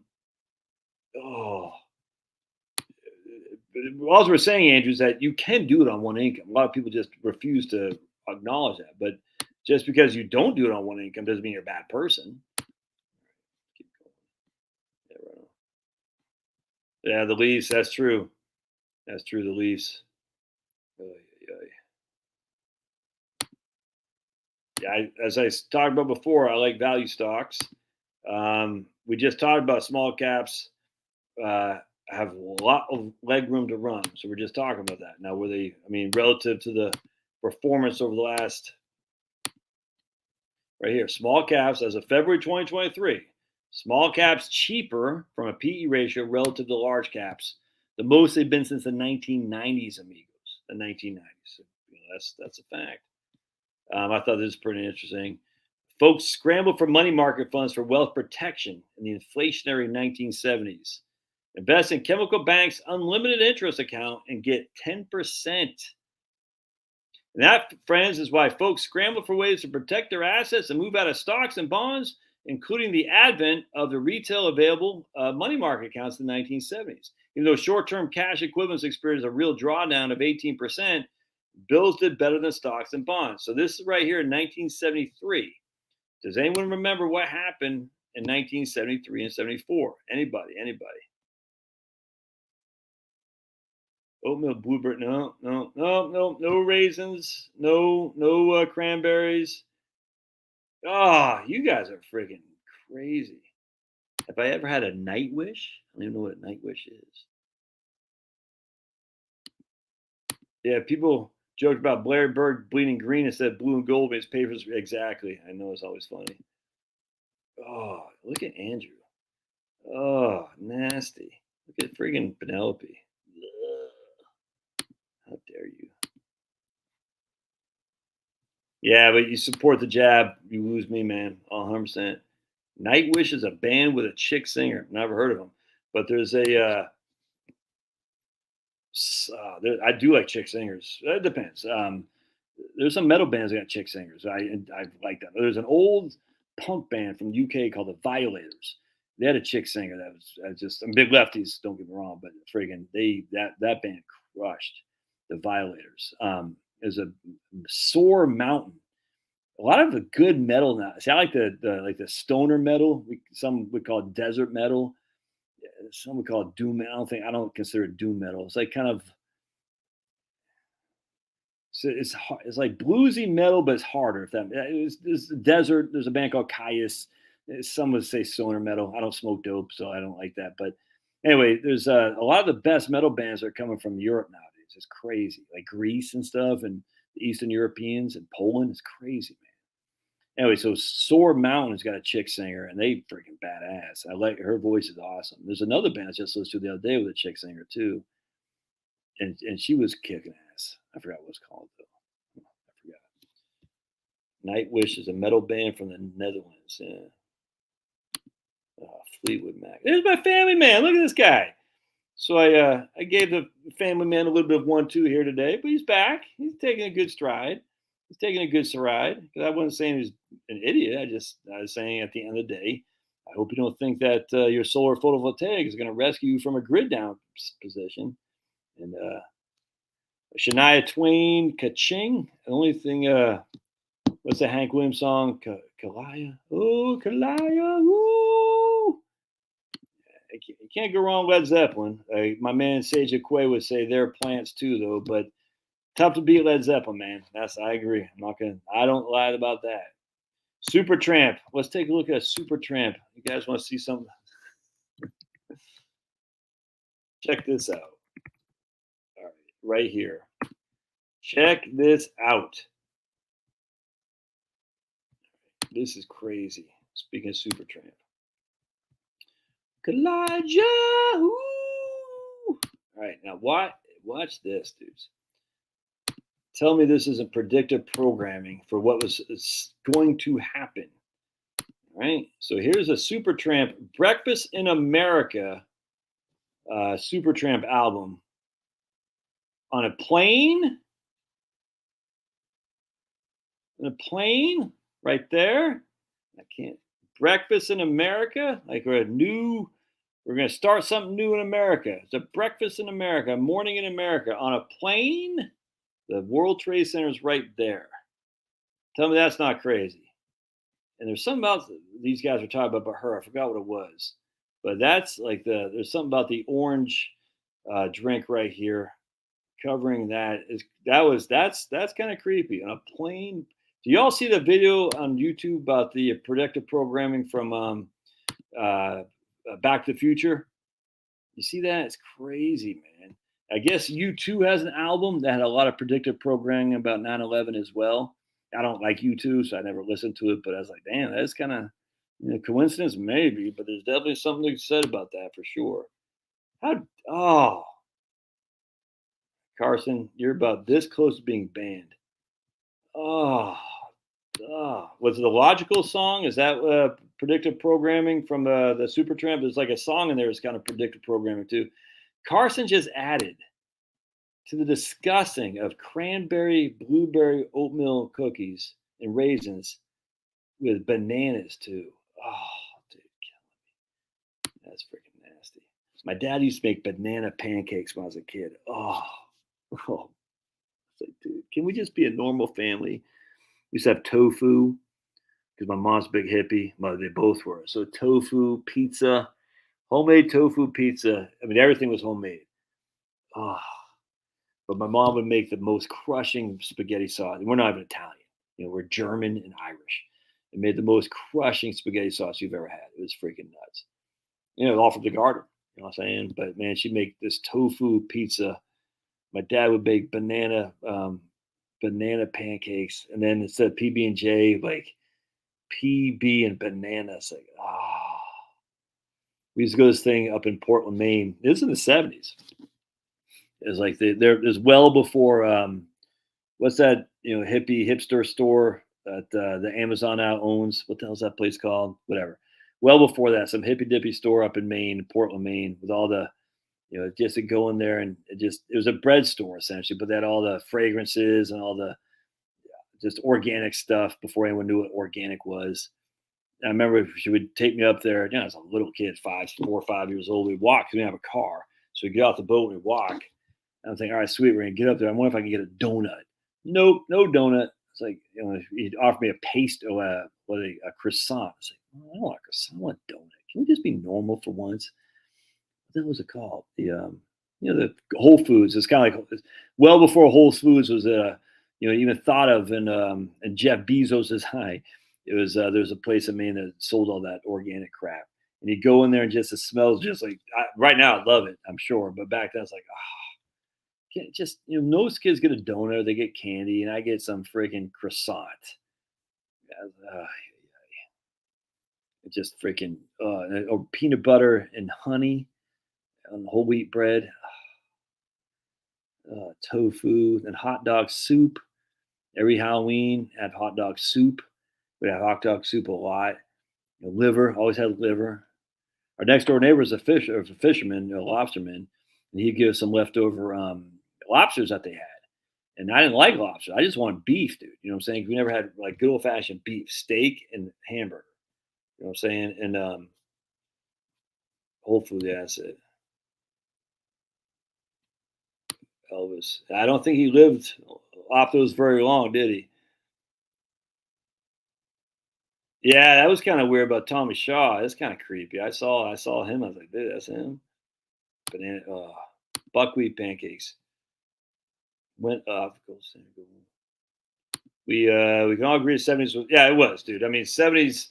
Look, Triumph, Rush. I mean, there's just Led Zeppelin, obviously, the Kinks, the Who. I mean, obviously, a lot of these bands were in the '60s too, but I mean, just some freaking insane bands back then. It was crazy. Liver and onions, yes, sir. That's liver and onions. Potato pancakes, nope, nope, nope. But man, every now and again, she'd make this freaking kick-ass homemade spaghetti. It was to die for. But before I go out trick or treating, I had to eat the hot dog soup. It was literally disgusting. I say, I think, Mom, I'd rather not go trick or treating if I have to eat this. It's disgusting. All right, so let's keep going and we'll get out of here. I really don't want to watch the basketball game. So I'm going to hang out. Fish chowder. I don't think we had that. 70s was the best. The 70s depends. The latter half of the 70s, no, but the earlier part of the 70s. Let me think like Foreigner. The 70s Foreigner was freaking rocking and rolling, dude. Pat Benatar is even singing a song about Pat Benatar to my kid today as we was going for a drive. Just the '70s, but just those musicians back then. I mean, so who's Jimmy Page? Was he Yardbirds? Basically from '65 until '75. Then you got like MC5. You got all these bands no one's even heard of unless you are active and searching for good old music. And the old freaking black music was insanely good too. I mean, all these guys could be rolling their graves, seeing what the hell has happened to pop. Oh, you sound like a whippersnapper. You sound like you sound like a boomer. Yeah, because your music taste sucks, dude. It's horrible. I mean, I liked a little bit of rap music in the '80s and '90s. Whatever the hell this is, it's like mumble rap. Like, blah, blah, blah, blah. Like, what the hell is that? It's insanity. And then country hip hop stuff. Like what? Then bro country. Like, I didn't like the country of the '70s. That bored the hell out of me. But some Dwight Yoakam in the '80s was fantastic. You know what I'm saying? And I just whatever this happening, it's like we've got this insanity that's taking over our world, man. No other way around that. And even a lot of the metal stuff, you're like, ugh, just horrible. I mean, just thinking about like any band, any who's that? Blue Cheer. Who's I listened to the other day? The Pentagram. Oh, that's satanic. No, it's just no. was this a Pentagram the other day? I mean, this stuff was Blue Cheer. There's another band I'm just thinking about. I mean, it was on my list. I just listened to. I was working out the other day. Not Blue Cheer.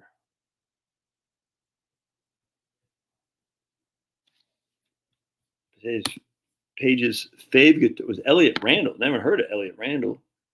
Yes. Dwight Yoakam still playing? That's fantastic. Dwight Yoakam. Music was culture phenomenal. Yes, 100%. It did. And all these people say, "Oh, you sound like a boomer." Okay, because I'm not a boomer, but the music in the late 60s and 70s was better. Just think about it. England is not a huge country. And you think about how many freaking insane musicians, Jeff Beck, all these guys came out of England. England, insane, man. And all these guys can kiss my big fat behind and say, "Oh, you're a boomer." Okay, boomer. Yeah, well, you're damn right. I'm not even a boomer, but that's what it takes. You can't listen to just put on a Led Zeppelin album, even Coda, for heaven's sake. You can't listen to that and say, "Oh, it's better today," because it's just you sound like you'd be an idiot to say that because it's stupid. What's this other band that's so stupid? It wasn't Blue Cheer. It was hold on a second. I did find a couple of good. I found some good music though. Some good metal I like. I found Charlie Daniels. Hell, we haven't talked about Southern rock. So I was listening to the Marshall Tucker band. We were talking about that a couple weeks ago, I remember. But remember the down in Macon, Georgia, Charlie Daniels. He auditioned. He wasn't Macon, but with Bob Dylan. Bob Dylan never did anything for me. But as he played with, he was on the Bob Dylan's band, whatever it is they call it, studio band. Charlie Daniels. I thought that was pretty cool. My man David Hoffman has a YouTube channel. He does a lot of historical videos. He used to be a filmmaker, and he showed Joni Mitchell singing with Ricky Skaggs. I can't remember who it was. Ricky Skaggs, I think.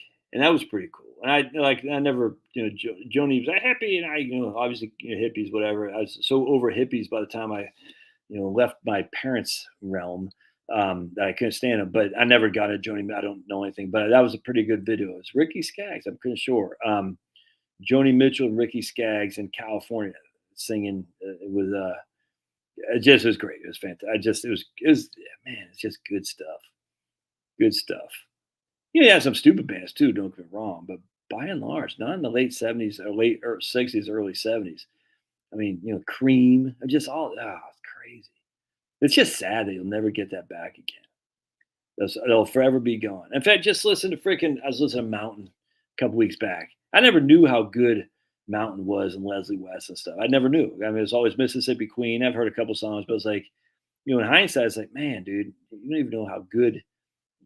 This is a little bit before my time. I was born in 1970, so I really started listening to music about 1978, 79. But it's just, man, it's just listen to Leslie West and Mountain. It's like, damn, I think he's from New Jersey of all places. Crazy. And I've said a million times, Gary Rosington, he owned this land literally just right over that mountain. This mountain, right over that kind of like high ground right there. Gary Rosington did. And he just died from Leonard Skinner, Gary Rosington. Yeah, exactly. Consider every teenager, including me, went to music back in the day. We knew everyone that was out there, followed music and religion. Yeah, it still is important. That's the thing. Yeah, but the country that exists today is still it's horrible too. It's that bro country stuff, Florida, Georgia line. Oh, gosh, horrible. All right, let's keep going here. I don't want to watch the basketball game because I'm going to get nervous. Because I'm going to see my son getting upset if they lose. And I don't want to see him getting upset. All right, right here. Corporate bankruptcies are rising in 2023. Within the first 2 months of the year, the highest total for any comparable year since 2011. All right, so the first 2 months, we had 111 corporate bankruptcies. That's the highest since 2011 right there. And it's obviously after 2009. So what does that foretell? I don't know, but look at these. This is the concern. This right here doesn't bother me as much as this right here. Look how low these bankruptcies are in these 2 years. Some guy said it, and I don't think I have it on here, but basically he said the the corporations made their money after COVID, during the COVID years, and they hadn't had to pay the cost. Now the money's gone, and now the costs are coming. And that right there is what concerns me more than anything. Nantucket Sleigh Ride from Mountain. Now they had a song. You ever heard of Lucero? They're pretty good. Lucero out of Tennessee. I like them a lot. They're contemporary. They did a song called Mountain that sounds exactly like a song that Mountain had done. I'm drawing a blank. Mountain Red.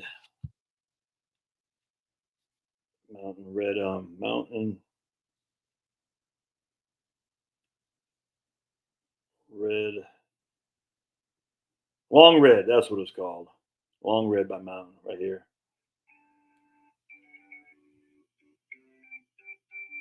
All right, yikes. 16, the heater up by, who's up, Jill? The Heat? Yeah, I don't want to go. Can I buy long-term TLT call options? I don't know what TLT is. Is that Target? No. What's TLT? Anyway, so, but a great song is, speaking of Nantucket. Oh, I'm not going to be able to play it for you. The Nantucket Girls song.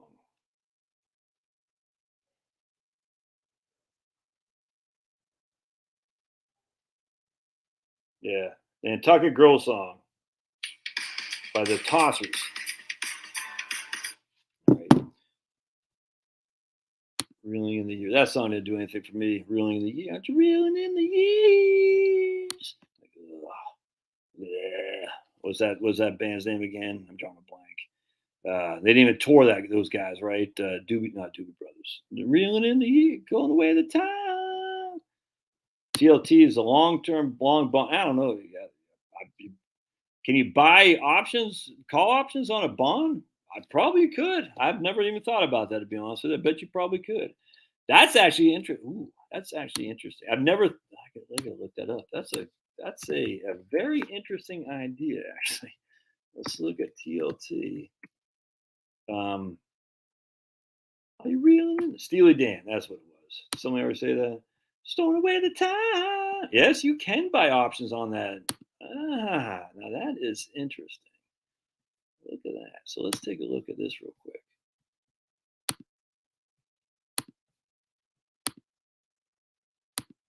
Oh, Steely Dan. That didn't do anything for me. Seemed kind of too corporate, studio driven. That's just me. All right. So look, here's TLT options on this. So it's trading at 101. Let's say I bought an option out of the money. You always want to buy them out of the money. And you want to buy a long-term, we want in the money. We want out of the money. So we're going to go, let's say May of next year. And how come I can't get out? Oh, okay, I see. So we want a May out of so right now it's 102 is a strike price. That's, oh wait, I don't want that.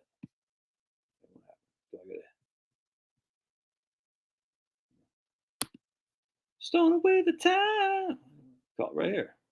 The last trade. Okay, gotcha. All right, so here we go. So here's May 2024. A 105 option costs you $6. So that costs you $600 for a 100 shares of TLT.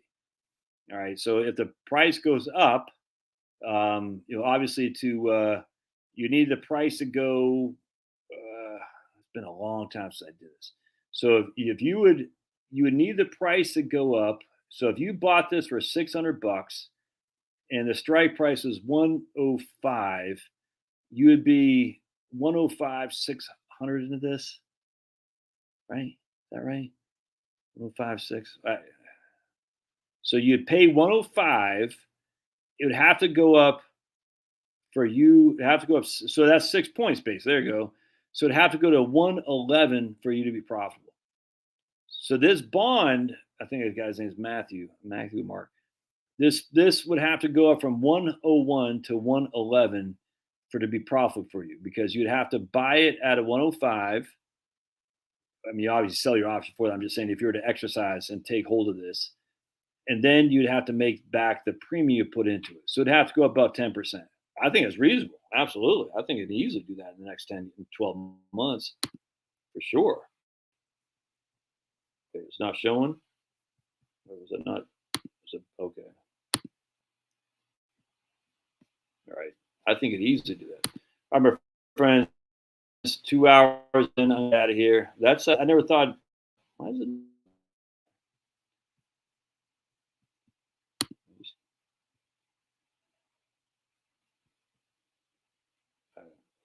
I get out of here, watch the game with my kid here. He wants his pops. All right. So God bless you guys. We'll see you Wednesday on Locals.